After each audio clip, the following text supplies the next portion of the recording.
With the Lucky Land Slots, you can get lucky just about anywhere. This is your captain speaking. We've got clear runway and the weather's fine, but we're just going to circle up here a while and get lucky. No, nothing like that. It's just these cash prizes add up quick. So I suggest you sit back, keep your tray table upright, and start getting lucky. Play for free at LuckyLandSlots.com. Are you feeling lucky? No purchase necessary. Void where prohibited by law. 18 plus terms and conditions apply. See website for details. Hello there. Welcome. It is Eric Erickson here. The phone number, 877-973-7425. As callers are discovering, Charlie is on vacation. So they actually have an ice call screener. All right. Now, I want to actually make you smarter than your neighbors. And I mean that in all seriousness because of what's going to happen tomorrow. But before I get there, I want to take Bob's call because I'm going to switch gears so dramatically. Bob, I want to go to you first. Welcome. Welcome. Good. Thank you, Eric. I really appreciate and I like your comments and the education I get from you. Thank you. Two thoughts. One concerning how I view the function or purpose of the Supreme Court. And you've mentioned this. And it's crystallized it in my mind. They are focused on the legality of the laws, not the subject or the scope of what the law is necessarily. And the Democrats or liberals all seem to be on the social aspects and say the hell with the legality aspect of it. And then they're surprised when they're overturned and angry. And it's almost like they're acting like petulant little children, stamping around 2-year-olds and throwing things and tantrums. The other very one much so. Is what you talked about last week with Trump. And I agree. He's alienated voters that would have supported him, and he still has that core. Now, I'm thinking what I would be a good strategy is to have Trump run, but have DeSantis run as his vice president. Let Trump take the heat for having to correct everything that's screwed up and have 4 years of that. And we know he's done it and he can do it again. And he has he would serve a second term, has nothing to lose, and he'd bull through that. But then with DeSantis behind him, have DeSantis pick Tim Scott as his vice president and establish a legacy heritage of conservatives in the executive branch of the government. And I think all of those are very winnable candidates. Well, okay, I see what you're saying there. If the desire is to bring Trump back, but if you accept that Trump actually lost in 2020 and didn't get it stolen from him, if the Democrats go in a different direction, it kind of begs the GOP to not go with the septuagenarian. He had 4 years, and I personally think it would come over a little too cute to the voters to try to line up your succession like that. Events do change things, you know.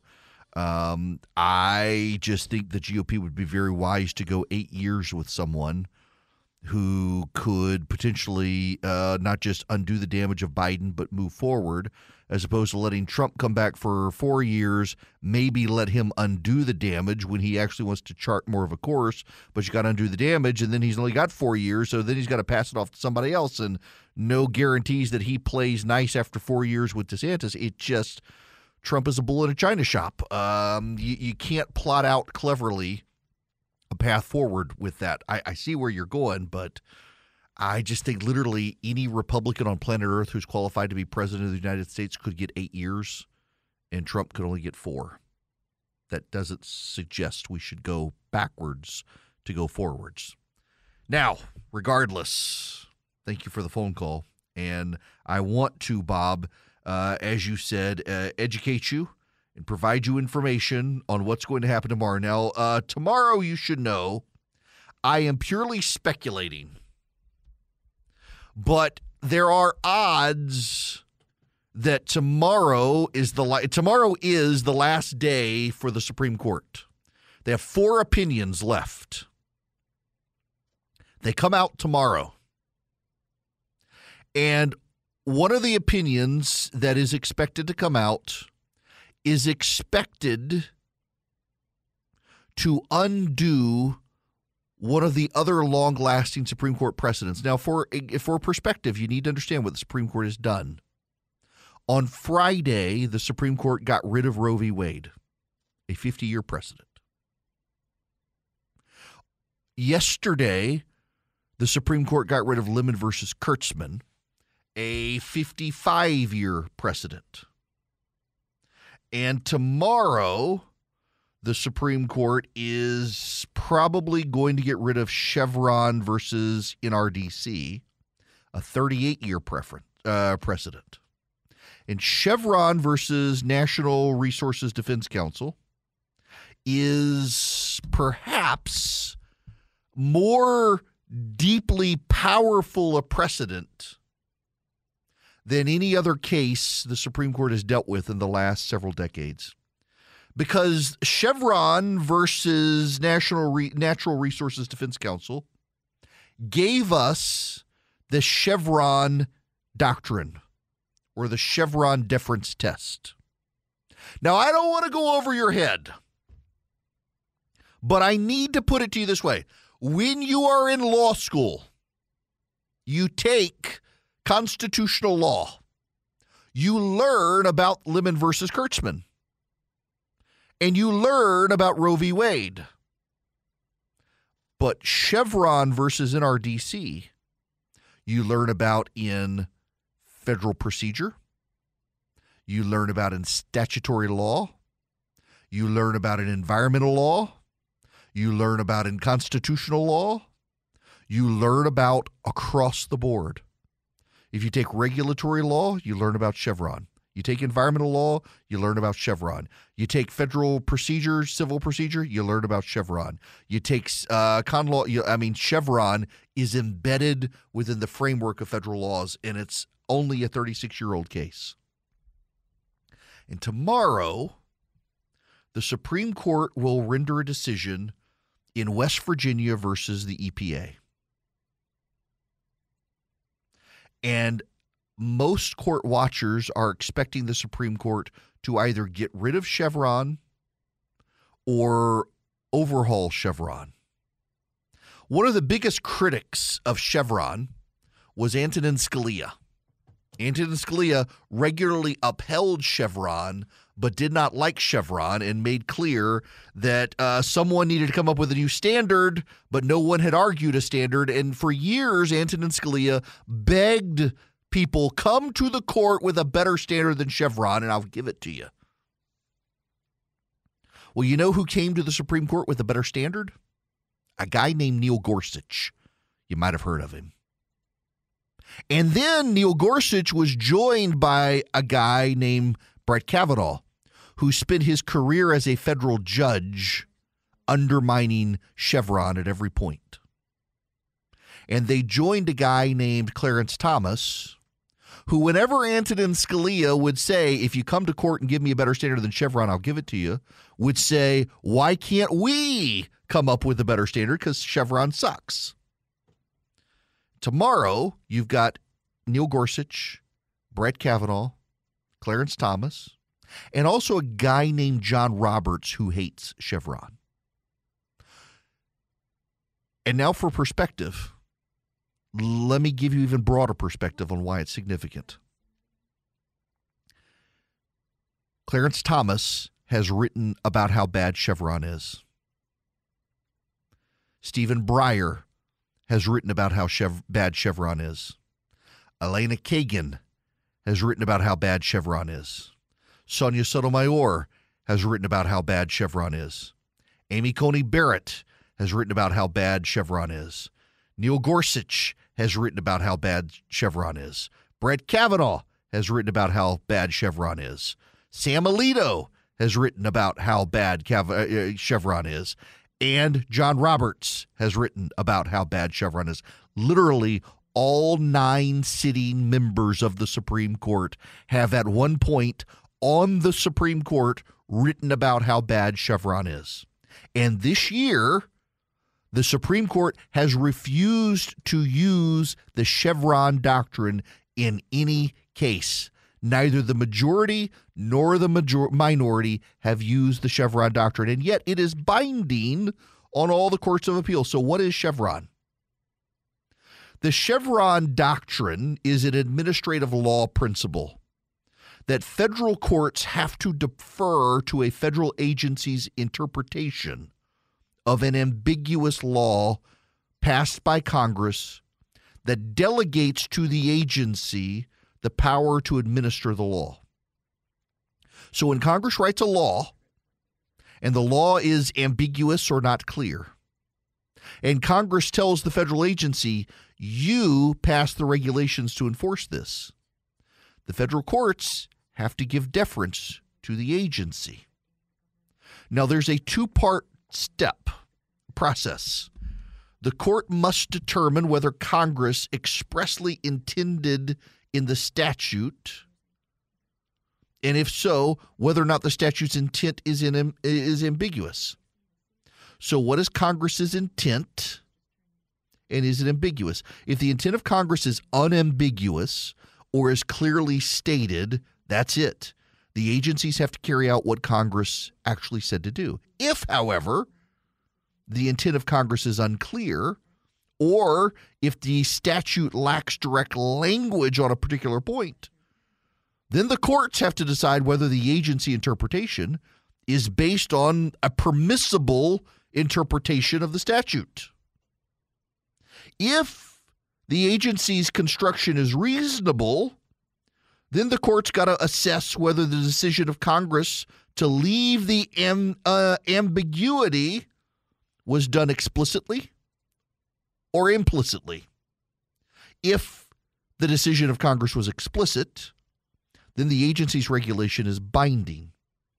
If the decision was implicit, so long as the agency's interpretation is reasonable, the court can't substitute its own interpretation. You're all completely confused now, aren't you? Good. That's why everyone hates Chevron. Essentially, if Congress passes a law that's not clear on what a federal agency can do, but gives it some nebulous power, then the court's got to decide, did Congress intend this to be nebulous and vague, or did they just screw up writing the law? And if they decide Congress screwed up writing the law, well, then the court gets to decide what it means. If they decide Congress was intending to be vague, nebulous, and expansive in giving the agency power, well, then the agency gets to govern. And it becomes a peeing contest, to put it politely, between the courts and the agencies. And typically the agency gets deference, but there's a problem. There's a problem. See, in the 1980s, in the early 90s, what would happen is federal agencies would write regulations to get them out of having to do any work. So Congress would give them a vague power, and the agency would do a pro forma regulation, and entities would check boxes and say, well, we've done it, and the agency's good. We don't have to go inspect. But when Bill Clinton became president, he started stacking the federal agencies with a bunch of progressives who wanted to use Chevron to empower regulators to change the course of history. And so the regulators would take nebulous congressional statutes, and they would say, well, it's our power. And it'd be very He-Man. I have the power. And they would force companies to do things, and it wasn't clear whether they had the power to make the companies do it. And even the progressives on the Supreme Court are like, wait a second here. Congress writes the law, not federal agencies. We got to do something. We got to rein it in. And they began chipping away at Chevron. And tomorrow, they may make the final chip away at Chevron in West Virginia versus the EPA. Why? Because West Virginia sued the EPA. Because the EPA decided it was going to pass regulations about climate change. But wait, you say, Congress hasn't passed a piece of legislation addressing climate change. You would be right. But the EPA said we don't need it. We have the Clean Air Act. The Clean Air Act was passed in the 1970s.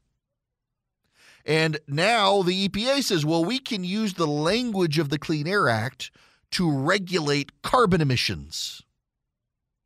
And West Virginia says, no, the hell you can't. Climate change wasn't even a thing when Congress passed it, and carbon emissions weren't contemplated under the law. And the agency, the EPA, says, well, it was written so vague and broad, we can extract the power from it. And West Virginia says, no, you can't. And tomorrow, the Supreme Court will decide, even if the law was written at a time climate change wasn't even on the horizon. At the time it was written, it was global cooling people were worried about. Can the EPA still find powers in a nebulous law because of Chevron? If the Supreme Court says no, all hell is going to break loose, and you need to understand why.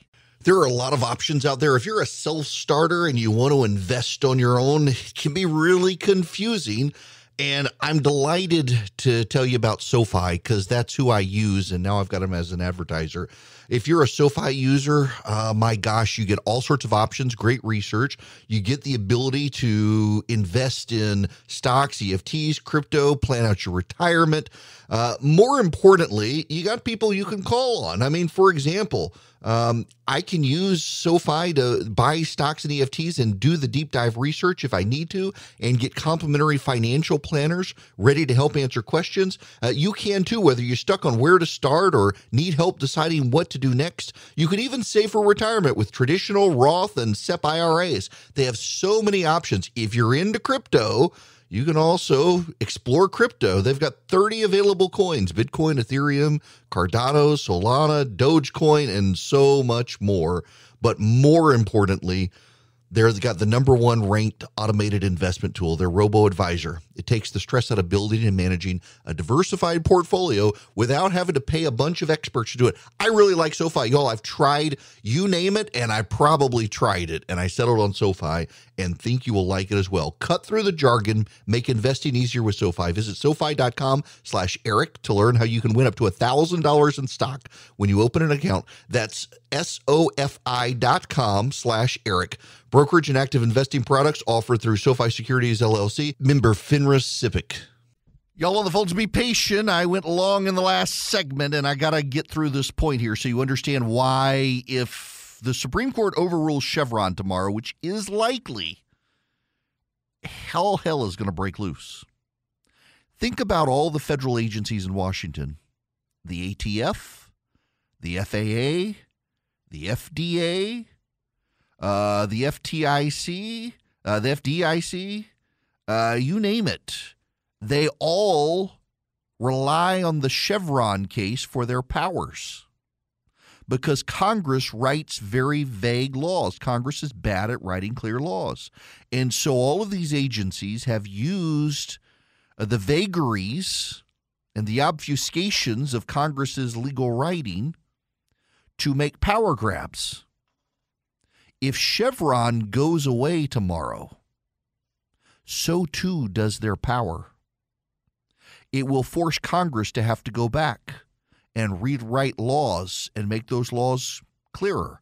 Brett Kavanaugh and Neil Gorsuch have gone on record saying Congress needs to do that courts should stop using the Chevron case as an excuse to allow Congress to write crappy laws. I mean, Brett Kavanaugh has said that. Brett Kavanaugh is the leading voice on the Supreme Court for getting rid of Chevron, and Neil Gorsuch right behind him.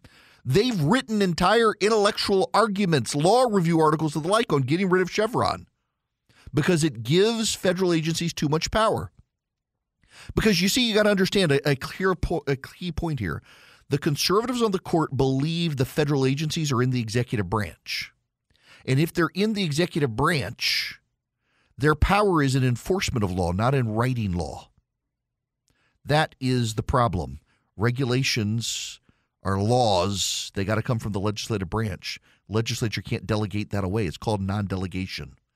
This is why tomorrow could be really big in the Supreme Court and why have a bigger impact than the Dobbs case. Now, I want you to have a big impact in your life and the life of those around you, which is why I recommend you go to OmahaSteaks.com and put Eric in the search bar, ERICK in the search bar at Omaha Steaks. If you do, you can get deliciousness delivered to your door. You can get steaks. You can get hand-cut, butcher-cut fillets, boneless pork chops, boneless chicken breasts, gourmet jumbo franks, the caramel apple tartlets, and 8 burgers for free. Those burgers are free. I'm making some tomorrow, as a matter of fact, with my onion rings. You can get all of these things, deliciousness delivered to your door with 100% satisfaction guarantee from Omaha Steaks by going to omahasteaks.com and putting Eric, E-R-I-C-K, in the search bar. If you do, you get this incredible offer and incredible value, over 50% off. Omaha Steaks, they're not having the supply chain issues, and they're not jacking up their prices like so many grocery stores are, so you get great value and prices and savings and deliciousness, higher quality beef delivered to your door by going to omahasteaks.com, putting Eric, E-R-I-C-K, in the search bar, and they give you a 100% satisfaction guarantee at omahasteaks.com. Hello there. It is Eric Erickson here. I got an email from a friend of mine during the break who said I basically have jinxed the West Virginia versus EPA case. Now they're not going to get rid of the Chevron doctrine. I don't know. I'm just telling you, the odds are they're headed in that direction.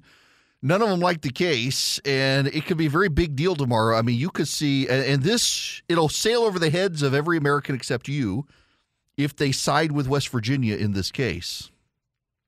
But if they do, it's going to be bigger and impact more people than the Dobbs case, even if it doesn't have the emotional impact. So be wary of it. Now, I want to go to the phones. I'm going to go to Jim first. Jim, welcome to the program. Hey, how are you, Eric? Good. How are you? I'm fine. I'm a former Illinoisan that's very happy in the state of Georgia. Oh, nice. But, I was listening. I'm one of the many that have fled. But I just have a question for you. I was listening to Fox Business this morning, and I was listening to them, and they indicated that J.B. Pritzker, who is the current governor of Illinois, apparently is putting money into the Republican coffers for his candidates, the Republican candidates, because he's trying to cherry pick who he wants to have run against him in November. And my question is, I don't believe that's fair that you can have candidates, opposing candidates fund, their other campaigns. It just seems completely unethical to me, but I know it's politics. Yeah. Yeah, okay. So the Democrats nationwide have spent $45 million in Republican primaries helping Trump-affiliated candidates in swing states. Essentially, in Illinois, and which isn't really a swing state, it's a Democrat state, but Illinois and Pennsylvania and Colorado, and there were a couple other states, the Democrats are pouring money in to elevate Trump-oriented candidates, Missouri and Eric Greitens now as well, to try to get those candidates the Republican nomination, knowing they will be the weakest candidate in the general election, or so they think. They're playing with fire here because look at, for example, Pennsylvania.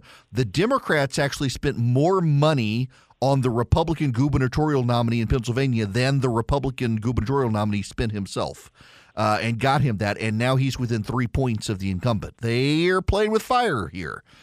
In Colorado, the Democrats are being a little smarter. Colorado Republicans are pretty moderate. They're not firebrand conservatives like I am, and they'll reject a Republican. They've done it repeatedly in the past. This is how the Democrats are playing, and Republicans need to catch on to this. In Illinois, the Pritzker, who is a bajillionaire from a bajillionaire family, is pouring his money trying to elevate one of the Republican candidates so that he'll have an easier time. Why? Illinois, you and I think of as a Democratic state, but statewide, occasionally Republicans do well in the gubernatorial race. And the reason they do well in the gubernatorial race is because even a lot of Democrats in Illinois hate what happens in Springfield, the capital. Hi, those of you listening on WMAY.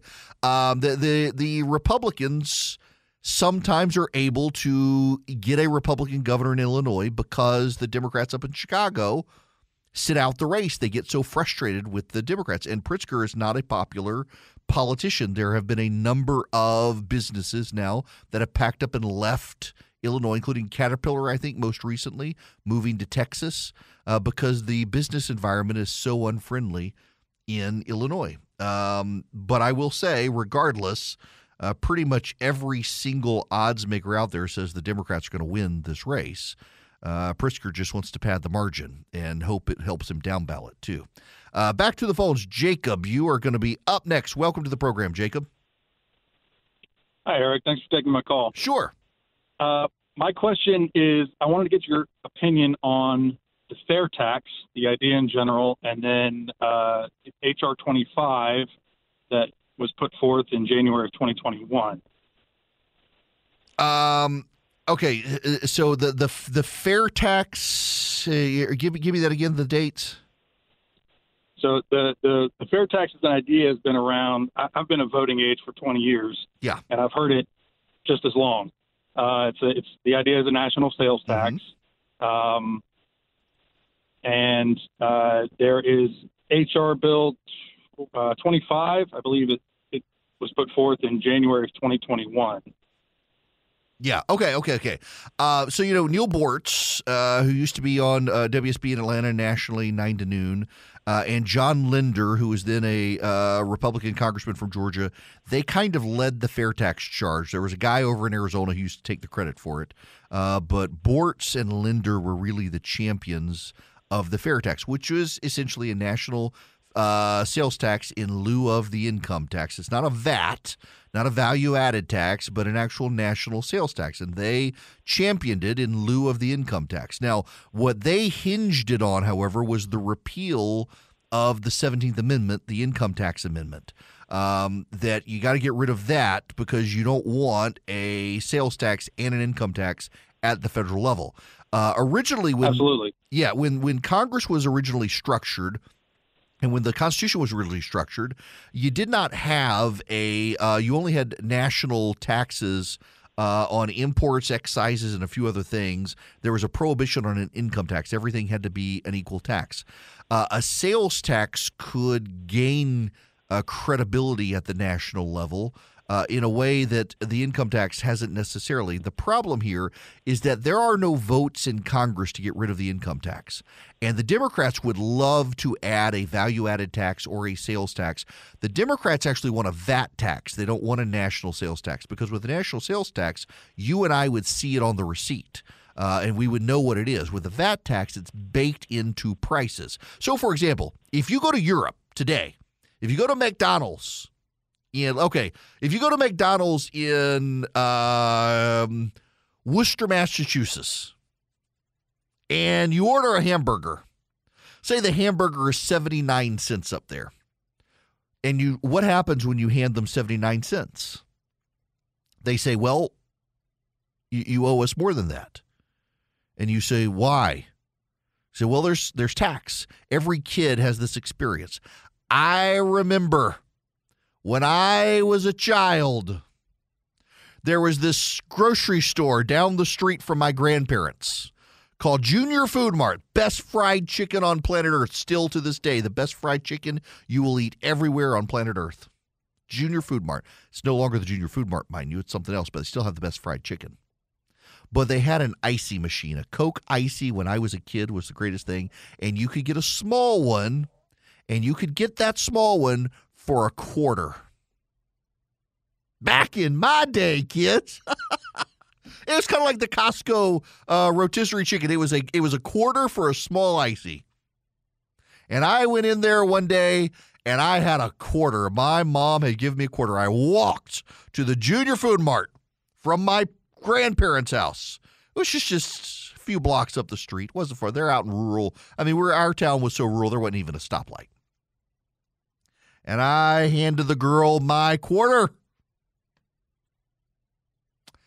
And she said, you need 2 more pennies. So what? What? It's 25 cents for an icy. By God, I have my 25 cents, lady. I'm 10 years old and indignant. I have $0.25. I could have bought gum. I wanted an icy, a 25-cent Coke Icy, and she said it was actually 20 cents. The sign said it was 25 cents. False advertising. No. Sales tax in Louisiana. She wound up giving me the icy. I do want you to know she gave me my small icy for my $0.25. But same thing. You go to Worcester, Massachusetts, you get the 79-cent hamburger. You don't want a cheeseburger. You want a hamburger. And it's actually more than that. If you go to Europe, Europe doesn't have a sales tax. Europe has a value-added tax. And the value-added tax is added in every step of the process. There's a little tax until it gets to you. So in Europe you go, and the hamburger is a pound.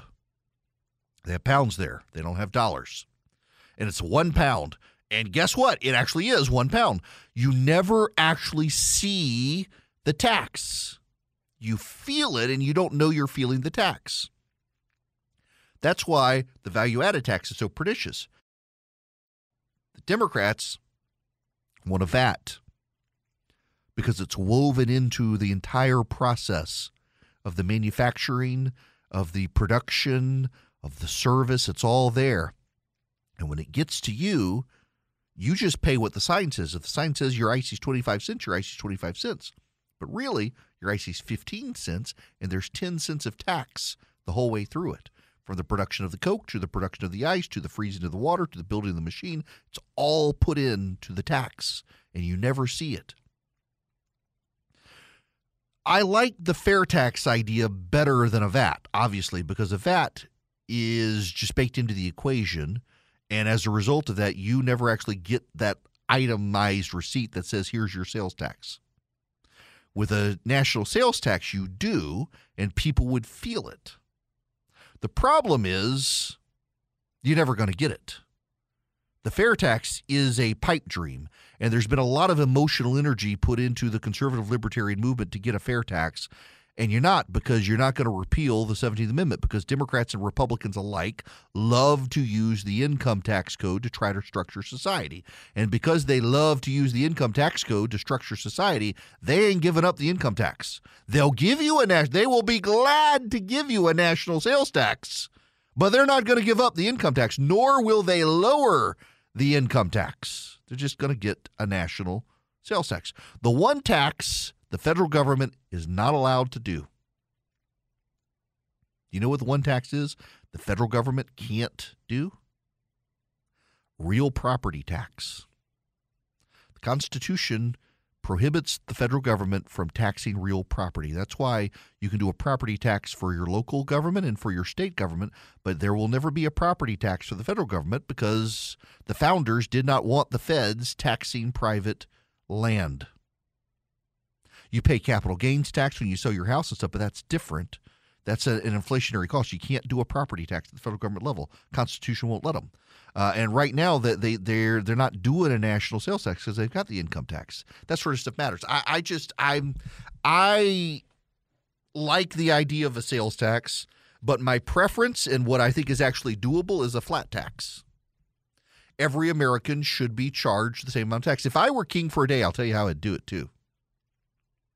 If I were king for a day and I could snap my finger Thanos style and impose an income tax regime on America, every American would pay 20%. Every single American, rich, poor, old, young, everyone would pay 20%.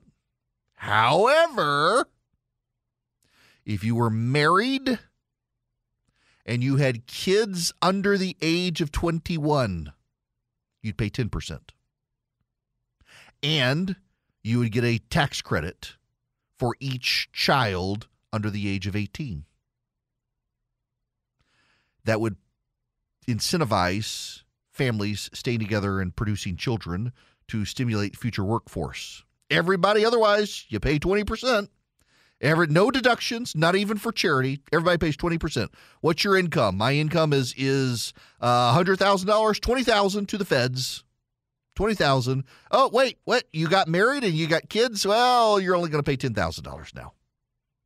And we'll deduct tax credits for each of your kids, and so you may not pay anything. I make the childless bear the burdens of the future. Why? Because the people who are producing the kids are producing the future of this country, who will be the future taxpayers of the country. Yeah, I know. People hate my idea. They're like, well, I'm glad you can't do that. I personally, that's what I would do. I'm sure you wanted to know. What else I would do? I would go to EdenPureDeals.com and get the Eden Pure Thunderstorm. And I would clean the stinky air the smell of sulfur that would happen when I snap my fingers to make it so. The Eden Pure Thunderstorm could do that, and you can get 3 of them for less than $200 if you go to EdenPureDeals.com and you put my discount code in, ERIC3, ERICK3. You get 3 of them. They're each of them over $100. But if you use the discount code ERIC3, you get 3 of them for less than $200, saving $200, and you get free shipping. They eliminate odors. They don't mask odors.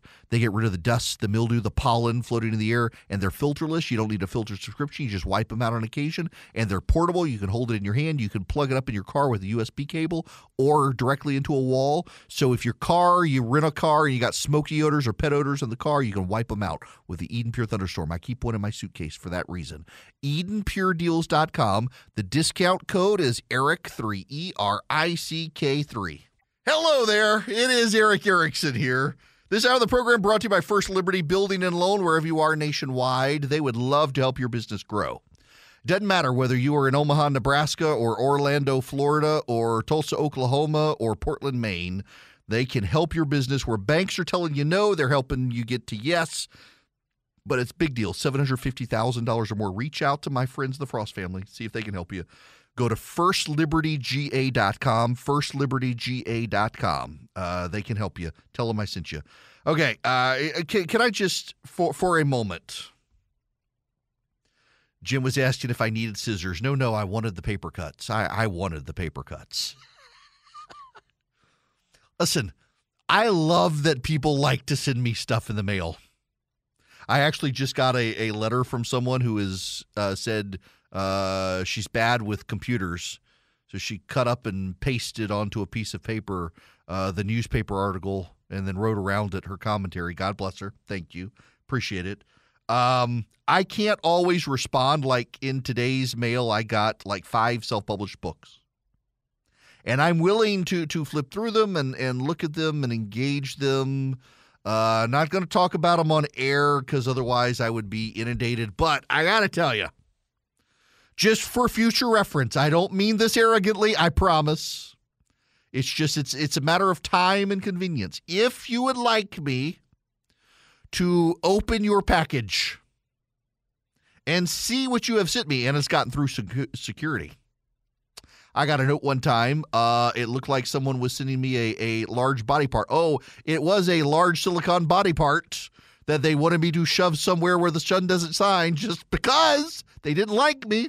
I was really impressed they took the time to order something like that. Someone else sent me one time and it vibrated and it looked like Barack Obama. Neil Bortz got one too. But all I'm saying is if you want me to open the package, please make it so it can be opened. I got one, and it really looked like one of those packages of cocaine that 5-year-olds find when they're swimming in Florida, like around docks. It was wrapped in, like, packaging tape, like over it. There was no seam into which I could even get a finger to pry open the package, and I knew what it was. It was someone had self-published a book. And they wanted me to see. I can't get into your pack. It could have been cocaine, but it made it past security, so I'm pretty sure it wasn't. It felt more like a book in there. But I couldn't get to it. And I'm sorry. The amount of packing tape probably added $50 to the overall cost of even shipping the book to me. And I couldn't get into it. There was no way for me to get into it unless I found the seam of tape and tried to start unraveling and I'm sorry. I love y'all. I do. I've got a stack of letters here. I will read them. I will savor them. I don't have time to respond to everybody. I really don't. I do see them unless Charlie gets them first. And, well, if Charlie gets them first, I may never see him. But he's on vacation, which is why you have a lovely call screener today who is actually nice to you on the phones. But, y'all, I can't open your package when you tape it up like it's a package of cocaine destined for the bottom of some dock in Florida. I can't. When we come back, we got to move on because Democrats, they're melting down. Republicans seem to be winning. Step into the world of power, loyalty, and luck. I'm going to make him an offer he can't refuse. With family, cannolis, and spins mean everything. Now, you want to get mixed up in the family business. Introducing The Godfather at ChumbaCasino.com. Test your luck in the shadowy world of The Godfather slot. Someday, I will call upon you to do a service for me. Play The Godfather now at ChumbaCasino.com. Welcome to the family. VGW Group. No purchase necessary. Void where prohibited by law. See terms and conditions. 18+.